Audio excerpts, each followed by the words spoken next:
स्वागत है दोस्तों मेरे यूट्यूब चैनल में आपका। मैं हूं राजकुमार और आज हम डिस्कस करेंगे कोविड-19 से रिलेटेड पार्ट 2।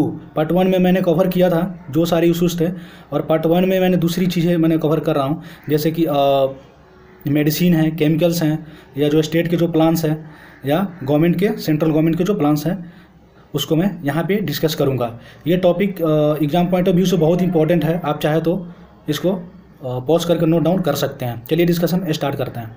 देखिए, एक वर्ड जूनोसिस काफ़ी चर्चा में रहा है, तो जूनोसिस है क्या?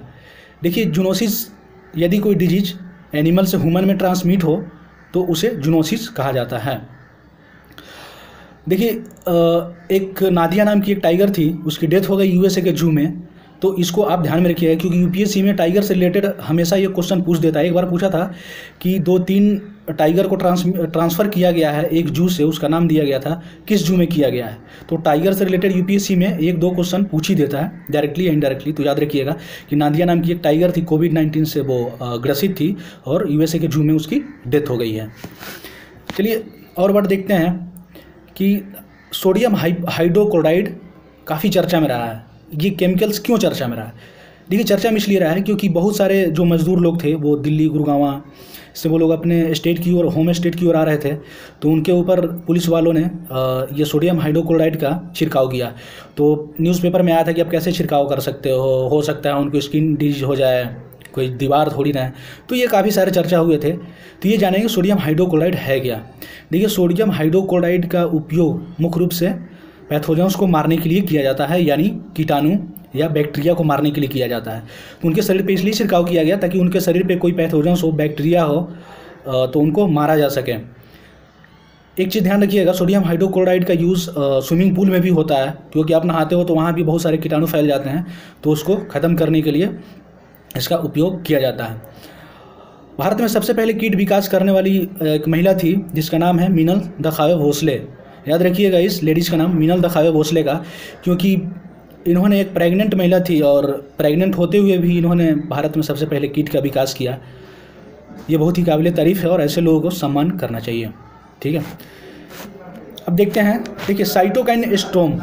साइटोकाइन स्टॉर्म क्या होता है? साइटोकाइन स्टॉर्म, देखिए पहले साइटोकाइनिन क्या होता है। साइटोकाइनिन एक प्रोटीन होता है जो रेड ब्लड और वाइट ब्लड के मिलने से बनता है, और इसका काम होता है सेल्स तक कम्युनिकेशन को पहुंचाना।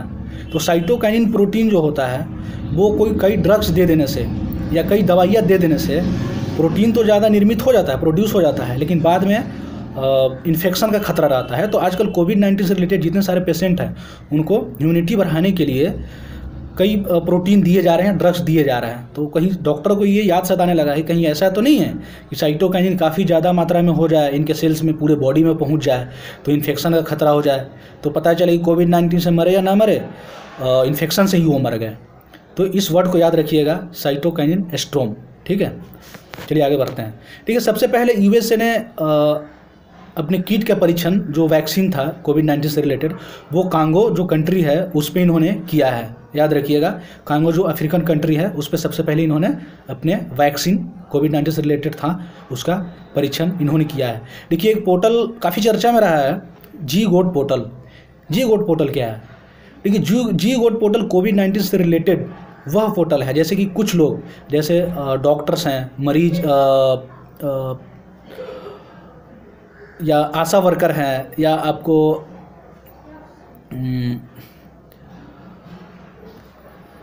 अन्य जो सारे लोग हैं जो फ्रंट पे आके काम कर रहे हैं, वर्क कर रहे हैं कोविड-19 से रिलेटेड लड़ने के लिए, तो उनका एक ट्रेनिंग सेंटर है। जैसे कोविड-19 से कैसे लड़ा जा सके, कैसे उनका उपाय है, कैसे उपचार किया जा सके, तो उनका एक ट्रेनिंग पोर्टल है। इस बात को आप याद रखिएगा। अभी एक चर्चा में आया है युक्ति पोर्टल क्या है। देखिए, युक्ति पोर्टल ये कोविड-19 के क्षेत्र में स्टूडेंटों को प्रमोट किया जा रहा है इनोवेशन करने के लिए।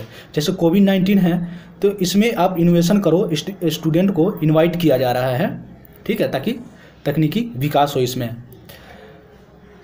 एक वर्ड आया है टेलीकम्युनिकेशन। ये टेलीमेडिसिन, टेलीकम्युनिकेशन या टेलीमेडिसिन, खासकर टेलीमेडिसिन जो वर्ड है ये चर्चा में क्यों रहा है? देखिए, टेलीमेडिसिन ये इसलिए चर्चा में रहा है क्योंकि ये है क्या, पहले ये जान लेते हैं। देखिए, टेलीमेडिसिन वैसा एक प्रोसेस है जिसमें कोई व्यक्ति अगर चाहे तो घर बैठे यूएसए के डॉक्टर से या अन्य लोगों से बात कर सकता है, ठीक है, नेट के माध्यम से। यदि एग्जाम्पल ये समझते हैं, यदि कोई दिल्ली का डॉक्टर हो तो कोविड-19 से रिलेटेड इशू के बारे में जानना हो या उस वैक्सीन के बारे में कोई इश्यूज़ के बारे में जानना हो, इसके डेवलप के बारे में, तो वो यूएसए के डॉक्टर से घर बैठे ही एडवाइस ले सकता है या उसके बारे में जानकारी प्राप्त कर सकता है या दे सकता है, ठीक है। तो इसको आप याद रखिएगा, टेली मेडिसिन वर्ड को। देखिए हाल ही में चर्चा में रहा ऑपरेशन शील्ड क्या है।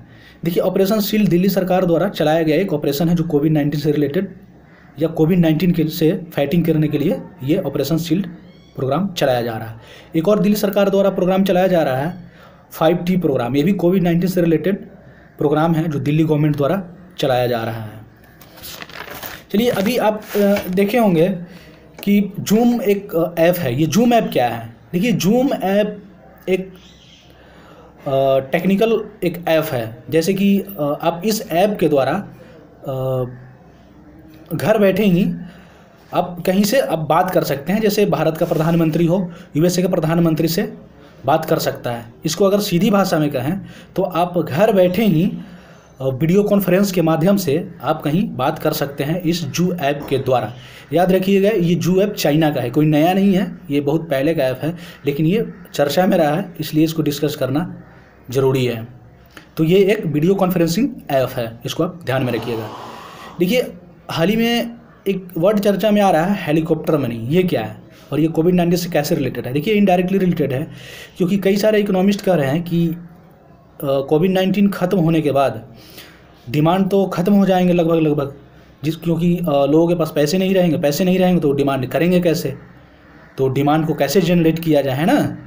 तो इस कारण से एक हेलीकॉप्टर वर्ड को या हेलीकॉप्टर प्रोसेस को यूज़ किया जा रहा है। जानते हैं हेलीकॉप्टर वर्ड क्या है? देखिए हेलीकॉप्टर वर्ड सबसे पहले यूज़ किया गया था 1960 में मिल्टन फ्रीडमैन के द्वारा। उनकी एक पेपर थी the optimum quantity of money, उन्होंने पेपर पब्लिश किया था, उसी में सबसे पहले हेलीकॉप्टर मनी का यूज़ किया था। अब जानते हैं हेलीकॉप्टर मनी है क्या। देखिए हेलीकॉप्टर मनी वैसा मनी है जैसे कोई किसी देश का सेंट्रल बैंक, जैसे भारत का RBI हो या यूएसए का फेडरल बैंक हो, तो गवर्नमेंट के कहने से बहुत सारे पैसे छापे, जैसे 10 लाख करोड़ छाप दिए और छाप के उन्होंने गवर्नमेंट को दे दिया है। तो ये पैसा फिर वो सेंट्रल बैंक फिर गवर्नमेंट से वापस नहीं लेता, वो दिया हुआ पैसा जो बहुत सारे पैसे छापते हैं RBI फिर गवर्नमेंट को दे देते हैं और वो पैसा कभी गवर्नमेंट रिटर्न नहीं करती है, ठीक है। उसको बोलते हैं हेलीकॉप्टर मनी। याद रखिएगा हेलीकॉप्टर मनी को कभी फिजिकल डेफिसिट कम करने के लिए यूज़ नहीं किया जा सकता है, ठीक है। हेलीकॉप्टर मनी का यूज़ मार्केट में पैसे यानी फाइनेंशियल इंक्लूजन बढ़ाने के लिए हेलीकॉप्टर मनी का यूज़ किया जाता है। अब कैसे किया जाता है बता रहा हूँ। इसको खास मेजर 3 तरीके से यूज़ किया जाता है। जैसे गवर्नमेंट ने पैसा ले लिया RBI से, तो वो पैसा किसी डायरेक्ट ट्रांसफ़र के माध्यम से किसी गरीबों के खाते में 1 लाख 15,000 20 हज़ार जैसे समझे वैसे डायरेक्ट ट्रांसफ़र कर सकता है। दूसरा, यदि किसी पर्सन ने या किसी फॉर्म्स ने लोन लिया है उसको लोन को समाप्त कर दे। या तीसरा, खुद इंफ्रास्ट्रक्चर बनाएं और रोज़गार क्रिएट करें ताकि लोगों के पास रोज़गार हो तो पैसे आएंगे तो डिमांड जनरेट होगा। तीनों जो पॉइंट ऑफ व्यू है इससे डिमांड जनरेट होगा तो इकोनॉमी जो है स्टिमुलेट होता रहेगा, चलता रहेगा, ठीक है। तो ये सारे सब डिस्कस थे दोस्तों। कुछ लोगों ने कहा है कि आपकी स्पीड थोड़ी ज़्यादा है, तो मैंने स्पीड को कम किया है, लेकिन इससे ज़्यादा शायद मैं स्पीड को कम नहीं कर पाऊँगा, क्योंकि आप चाहे तो वीडियो को पॉज करके नोट डाउन कर सकते हैं। Thank you very much, have a nice great day.